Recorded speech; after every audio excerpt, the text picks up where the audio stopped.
Sabe, a história adora se esconder nos lugares mais inesperados. Não só naqueles grandes arquivos ou monumentos, mas nos objetos do dia a dia. E se a gente pudesse abrir um livro de receitas de 200 anos e ler não só como fazer um prato, mas a história de uma família, de uma região, de uma era inteira? Pois é exatamente nisso que a gente vai mergulhar agora. E essa frase aqui, que vem direto do estudo que a gente está analisando, 200 anos de cozinha, resume tudo perfeitamente. Esses cadernos não são manuais técnicos, né? São, na verdade, documentos de memória, de afeto, escritos para preservar a coisa mais íntima que existe, o sabor de casa. E olha, o material que os pesquisadores tinham em mãos era simplesmente monumental. Estamos falando de 4.586 receitas. Tudo isso tirado de 43 cadernos de família diferentes, todos escritos à mão ao longo de 200 anos na região da Andaluzia, lá na Espanha. É tipo uma janela única para a vida doméstica da época. Então, vamos começar entendendo o que exatamente eram esses cadernos. Porque, como a gente vai ver, eles são muito, mas muito mais do que simples listas de ingredientes. Acontece que esses cadernos eram multifacetados, serviam como os verdadeiros diários da casa. Ao lado de uma receita de torta, podia ter uma anotação sobre uma dívida, um remédio caseiro para tosse ou até o desenho de uma criança. Eram obras abertas, vivas, que registravam o pulso do dia a dia.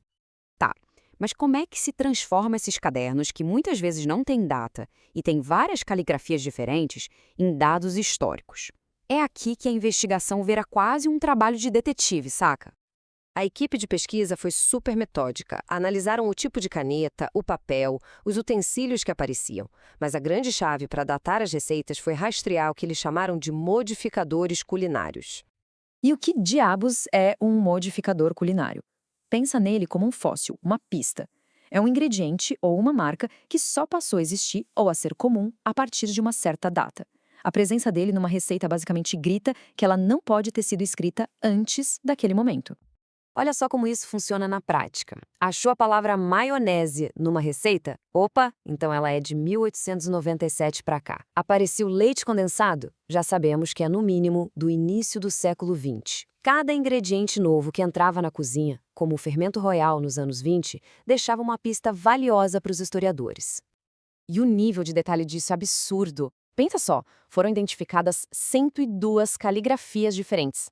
Os pesquisadores compararam esses estilos de escrita com documentos de arquivos e até com cadernos de colégios para meninas da época. Eles conseguiram ligar certos estilos, como a tal letra picuda, a escolas religiosas específicas, datando as receitas com uma precisão incrível. E tudo isso leva a gente direto para quem realmente escrevia esses diários culinários. O que esses cadernos nos contam sobre as mulheres daquela época e como o papel delas na sociedade foi mudando? Bom, o ponto crucial aqui é que a troca de receitas era uma parte vital da vida social feminina. Cozinhar não era só um dever, era um jeito de se comunicar, de fortalecer laços e de passar cultura e identidade de geração em geração. Muitos pratos até levavam o nome de quem deu a receita, tipo torta da tia Helena. E é aqui que a gente vê uma virada de chave. Os cadernos mais antigos, lá do século XVIII, início do XIX, muitas vezes eram escritos por homens. Eram formais, organizadinhos, mas no final do século XIX, com mais mulheres sendo alfabetizadas, elas assumem essa tarefa. E aí os livros mudam de cara, viram ferramentas de trabalho cheios de anotações, manchas, mostrando o uso prático de quem estava com a mão na massa todo dia. Beleza, então vamos ao que interessa. O que essa pesquisa revelou sobre a evolução do paladar na Andaluzia? O que essas famílias realmente comiam? Se a gente olhar para os doces, a coisa fica bem clara. Mais da metade de todas as receitas doces eram de massas assadas, como roscos e tortas. Isso mostra uma preferência gigantesca por esse tipo de preparo, que podia ser feito em casa ou levado para os fornos públicos da cidade. E o mais interessante é que, diferente dos livros de chefes profissionais, que estavam sempre buscando inovar, as receitas de casa mostram uma continuidade enorme. As cozinheiras não seguiam fórmulas rígidas, sabe? Elas adaptavam as receitas básicas, o que mostra uma tradição culinária muito flexível e prática. Agora vamos falar de peixe. Antes de 1900, o rei absoluto era o bacalhau. E o motivo é simples. Por ser salgado e seco, era basicamente o único peixe que podia ser conservado e transportado para o interior antes da invenção da refrigeração. Só que aí, vira o século e o jogo muda completamente. A pescada, um peixe fresco, assume a liderança. O que raios aconteceu para causar essa reviravolta no prato? A resposta está numa palavra: tecnologia. A expansão da malha ferroviária na segunda metade do século XIX conectou o litoral ao interior. De repente, peixes frescos como a pescada podiam chegar rapidinho às cidades, mudando a dieta local para sempre. Um grande evento histórico refletido diretamente num caderno de receitas. E com isso, a gente chega na grande sacada de toda essa análise. O que tudo isso nos ensina sobre como olhar para a história?